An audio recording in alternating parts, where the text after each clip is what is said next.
তুই তো অনেক রেডি হইছিস না, ঈদের ছুটিতে কি বাইর যেতি না? না আমি কই যাবো, আমার কি যাওয়ার কোনো জায়গা আছে? তোরা মনে ভুলে গেছিস গা আমি যে এতিম। তুই এতিম হইছিস দেখে কি হইছে? তোর আত্মীয় স্বজন আছে না, হ্যাঁ গো বাড়িতে যাবি? সানি কিন্তু ঠিকই কইছে, ল আমরা সবাই একসাথে রওনা দেই। না রে, আমি চাইলেও যে যাইতে পারতাম না। আমার আত্মীয় স্বজনরা যদি চাইতো আমি তাদের বাড়িতে যাই, তাহলে তো অবশ্যই তারা আমার খোঁজ খবর রাখলি।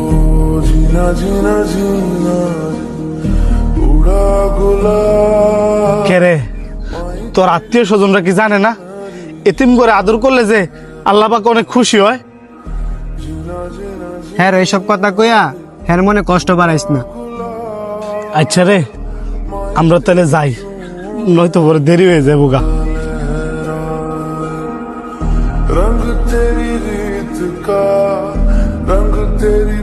মা, বাবা, আজকে আমি সত্যি সত্যি এতিম হয়েছি। আমার সহপাঠী যারা আছে সবাই ঈদের ছুটিতে বাড়িতে গেছে। আমার আত্মীয় স্বজন তাহা শর্ত আমি যাইতে পারি না, কারণ যে পৃথিবীতে বাবা বাচ্চা নাই, মা বাচ্চা নাই, তার পৃথিবীতে কোনো দাম নাই। মা গো, আমার কি অপরাধ ছিল যে তোমরা আমার ফালা গেছো গা?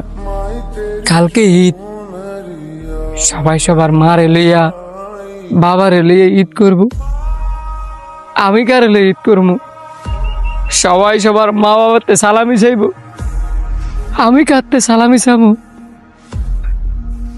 আমার যে কেউ নাই।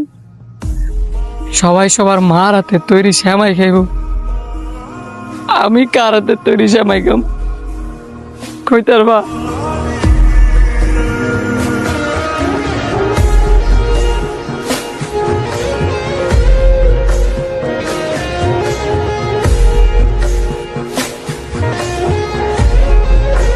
কিরে, তোরা কেউ বাড়িতে যাস নাই?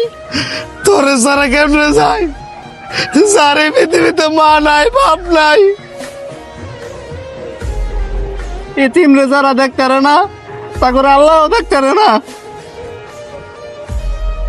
তুই যে আমগো সহপাঠী, তোরে সারা আমরা বাজিয়া কেমনে বাপ মার লগে ঈদ করি?